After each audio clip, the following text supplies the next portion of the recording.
السلام عليكم، انا احمد، وان شاء الله عقبال ما اجازه الصيف تخلص هتكون اتعلمت انجليزي. لو انا وانت ما اتدلعناش. انا مش هقولك ليه تعلم الانجليزي مهم، انت عارف انت ليه عاوز تتعلم انجليزي، ولكن اللي انا جاي اقوله لك انك تفضل فاكر دايما انت ليه عاوز تتعلم انجليزي، عشان بعد الحماس بتاع اول اسبوعين تقدر تكمل. ما تكملش على الحماس، ولكن تكمل عشان انت شايف في الاخر هدف انت عاوز توصل ليه. انت محتاج وقت قد ايه عشان تتعلم انجليزي؟ 3 شهور، 6 شهور، سنه، 10 سنين؟ تعال نبص للموضوع من ناحيه تانية، من ناحيه عدد الساعات.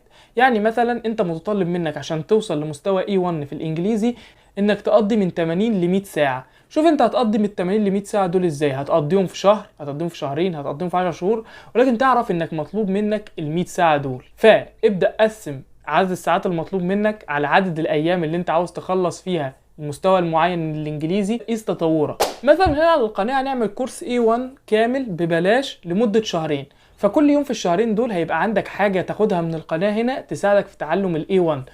ولكن افتكر، انت مش هتتعلم انجليزي بمجرد مشاهدتك للفيديوهات دي، هتتعلم انجليزي بانك تشوف الفيديوهات، تفهمها، تبدأ تطبق عليها، تعمل الواجبات، وتمشي على الخطة اللي احنا هنحطها لك. تعمل ايه عشان تتعلم اللغة الانجليزية؟ اي لغة بتبقى متقسمة ل4 اقسام: قراءة، كتابة، استماع، وتحدث، بالاضافة للجرامر والكلمات.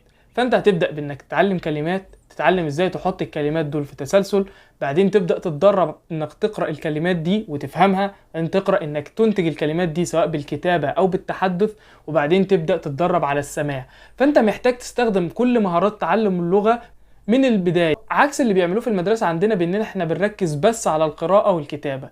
فلو ادمجت ال4 مهارات مع بعض هتتعلم اسرع وبطريقة فعالة اكتر. فتوكل على الله وما تضيعش الصيف منك، وتابع القناة هنا عشان توصل ل A1 قبل ما الصيف يخلص.